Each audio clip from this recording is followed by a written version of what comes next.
Olá, família! Sejam todos bem-vindos ao estudo diário das Escrituras. Nós estamos estudando o Velho Testamento. Essa semana no manual está trazendo apenas uma introdução para nós começarmos semana que vem o Velho Testamento, entrando nas Escrituras. E o tema que nós estamos estudando aqui é o Velho Testamento testifica de Jesus Cristo. É o mesmo tema de ontem. Ontem trouxe dois simbolismos no Velho Testamento que apontam para Cristo. O maná no deserto, o alimento, o pão diário que eles recebiam, isso aponta diretamente para Jesus Cristo, como estudamos ontem, e também o Cordeiro Pascual, simbolizando Jesus Cristo ali também. E hoje, então, a gente vai dar continuidade no simbolismo do Velho Testamento que aponta para Jesus Cristo aqui.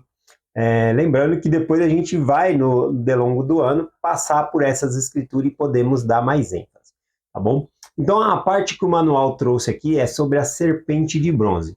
É um episódio em qual o povo de Israel ele está rebelde, e aí Deus, como castigo, envia serpentes venenosas, e eles começam a ser picados e morrer muita gente em Israel.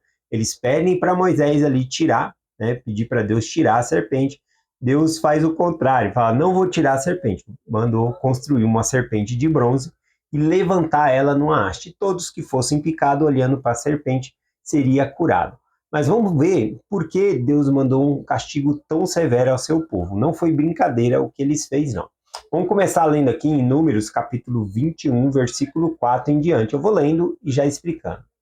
E então partiram do Monte Or, né, pelo caminho do Mar Vermelho, para rodear a terra de Edom. Porém, a alma do povo angustiou-se nesse caminho. Bom, o caminho ficou mais longo, né? Eles saíram da terra de Or e tinham que rodear a terra de Edom, porque os edomitas não permitiram que ele passasse ali. Tá bom? Então, o caminho ficou mais extenso e aí eles começaram a murmurar, a reclamar por conta disso. Não só por conta disso. Vamos ver aqui, ó. E o povo falou contra Deus e contra Moisés. Por que nos fizeste subir do Egito para morrêssemos nesse deserto? Pois aqui nem pão, nem água há, e a nossa alma tem fastio deste pão tão vil. Então, aqui é algo muito sério que eles estão falando. Não é que é sério, no hebraico essa palavra, né, este pão tão vil, né, nossa alma tem fastio deste pão tão vil. No hebraico isso é muito forte.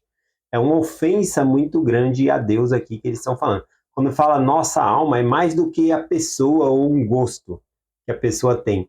Aqui é o sentido de que eles por inteiro estão recusando aquele pão que Deus havia dado.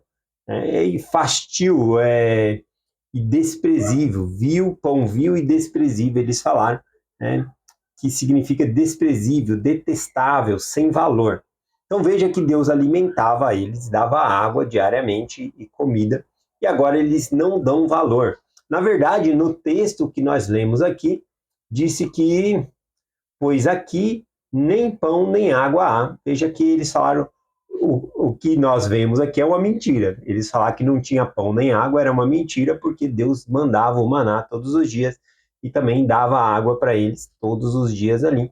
Então, quando eles dizem que aqui nem pão e nem água há, significa que eles não estão reconhecendo mais as bênçãos de Deus na vida deles.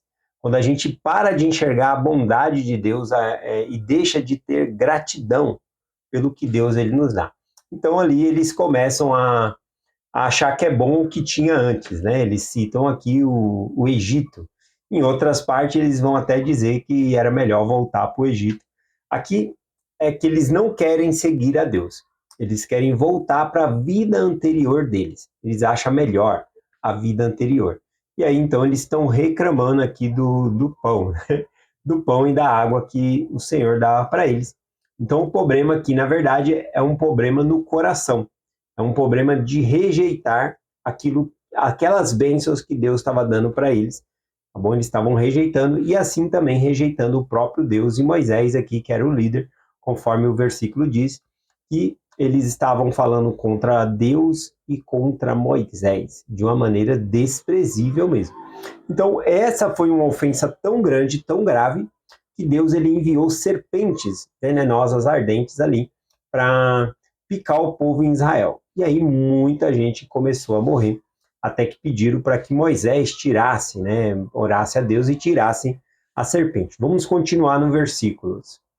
Aqui, continuando, diz assim: E então o Senhor mandou entre o povo serpentes ardentes. Essa palavra serpente ardente, né, ardente é uma descrição do poder do veneno. Quando a pessoa era picada, era como se o corpo da pessoa queimasse, como se os órgãos estivessem derretendo por dentro. E, na verdade, o veneno, ele traz mesmo, o veneno da serpente, ele traz uma decomposição, né, dos órgãos internos que causa a morte das pessoas. Então, por isso que fala que serpente ardente, e o povo também vai falar que é serpente ardente, porque essa palavra ardente vem do fogo, do queimar mesmo. Então o Senhor mandou essas serpentes aqui, que morderam, né, picaram o povo, e morreu muita gente em Israel. Pelo que o povo foi a Moisés e disse: pecamos, portanto, pecamos contra Moisés e contra o Senhor, né? Pecamos, porquanto, falamos contra o Senhor e contra ti, Moisés. Ora, ore ao Senhor para que tire essas serpentes. E então Moisés orou pelo povo, e disse o Senhor a Moisés: Faze uma serpente ardente e ponha sobre uma haste. E acontecerá que todo o que for mordido ou picado, né, e que olhar para ela viverá. Moisés fez uma serpente de bronze e pô-la sobre uma haste. E acontecia que quando alguma serpente mordesse alguém e ele olhasse para a serpente de bronze, ficava vivo. E então os filhos de Israel partiram, né, do acampamento de Obote. Aqui menciona, né, que na verdade muita gente morreu porque não olharam, tá bom? Não olharam para a serpente, e aí muita gente começou a morrer até que eles começaram a olhar para a serpente de metal que Deus mandou levantar no deserto. O símbolo é claro aqui, né? A serpente que foi levantada no deserto, ela simbolizava Jesus Cristo, que seria levantado na cruz. A gente vê isso aqui em João capítulo 3, versículo 14, que diz assim: E como Moisés levantou a serpente no deserto, assim também é necessário que o Filho do Homem seja levantado, ou seja, Jesus Cristo seja levantado. Alma também ensina sobre essa serpente de bronze. Nefe também, né? Eu gosto da maneira que Nefe traz, lá em 1 Nefe, capítulo 17, versículo 41, quando os irmãos de Nefe estão rebeldes, ele diz assim: E afligiu-os no deserto com sua vara. A vara é o juízo de Deus ali. Porque endureceram o coração do mesmo modo que vós.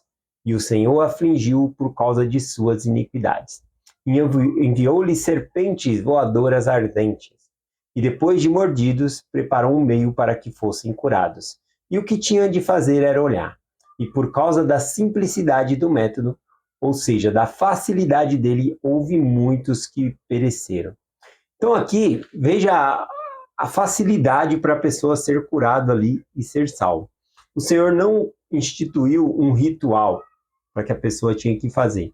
Ele não instituiu que tinha que fazer um grande sacrifício para ser salvo, nem que que haveria de ter algum grande pagamento. O que o Senhor falou é que eles deveriam olhar.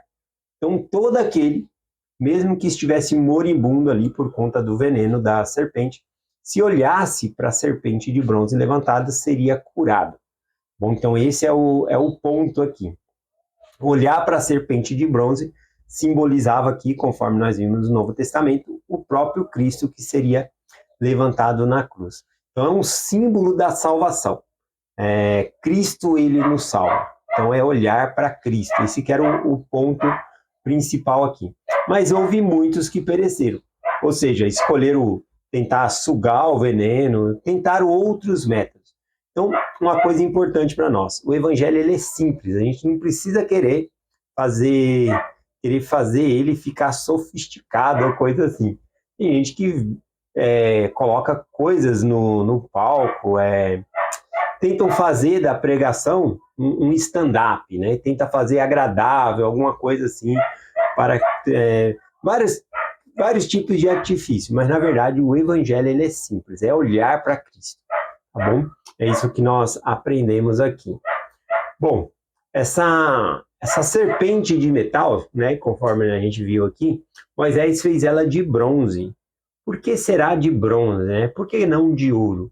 Se fosse de ouro, nós teríamos um problema. Por quê? O ouro, ele chama muita atenção. Ele é um objeto de desejo, de cobiça às vezes. E aí, então, se a serpente fosse de ouro, ia começar ali talvez um culto à adoração àquela serpente. E Deus ele não queria ser adorado por meio de objetos, tá bom? Era para adorar o Deus. E ali também estava bem claro que não era a questão do metal que foi feita a serpente que a pessoa era curada. O que fica claro é que a pessoa tinha que olhar. Então é a ação de olhar. Bom, acreditar, fazer o que Deus está pedindo. É essa o ensinamento aqui. E mesmo, né, tendo esses cuidados para que a serpente não fosse adorada, serpente de bronze, ainda assim, pessoas começaram depois a acender incenso para essa serpente e acabou cometendo idolatria. A gente vê que essa serpente, ela vai ser destruída lá, livros depois aqui, né? Lá no livro de Segundo Reis, se eu não me engano. Segundo Reis, deixa eu ver aqui. Segundo Reis, capítulo 5. Essa serpente foi chamada... Não, estou confundindo aqui o livro. Bom, enfim. Lá no livro de Segundo Reis, vai mostrar que essa serpente ela vai ser destruída, tá bom? A gente vai ver isso aqui. Depois eu vou deixar a descrição do vídeo aqui, ó. Segundo Reis, capítulo 18. Lá está escrito assim: E quebrou-se a serpente de bronze, porque até então os filhos de Israel lhe queimavam incenso, ou seja, faziam um meio de adoração ali àquela serpente. O fato é que muita gente confunde, porque a serpente no primórdios do templo, lá no Jardim do Éden, né? Satanás ele usou o símbolo da serpente para enganar Eva, tá bom? E ali então acabou no mundo assim acabou virando um símbolo de maldade ou coisa assim. Mas na verdade, conforme a gente viu aqui, a serpente ele é um símbolo de Cristo, serviu para ser um símbolo de Cristo. Então, a serpente ela é um símbolo de justiça. A gente vê que uma das tribos de Israel, a tribo de Dan, ela tinha como símbolo uma serpente. Então, a serpente, se nós pararmos para pensar, o veneno dela mata, sim, mas também, por meio do veneno dela, é feito muitos remédios e também o antídoto para curar a pessoa. Então, veja que ela tanto mata como ela dá a vida. E no Velho Testamento nós vimos isso, um símbolo de justiça. O povo se rebelou contra Deus, veio o castigo por meio da serpente, e a serpente de bronze também fazia com que as pessoas fossem curadas. Não a serpente em si, mas o fato de olhar para Cristo, obedecer o que Deus havia falado. Então, o fato ali dessa serpente, né, ela representa o Salvador. Esse que é um ponto. Então, a serpente em si, ela não é um símbolo do mal. É isso que eu queria compartilhar.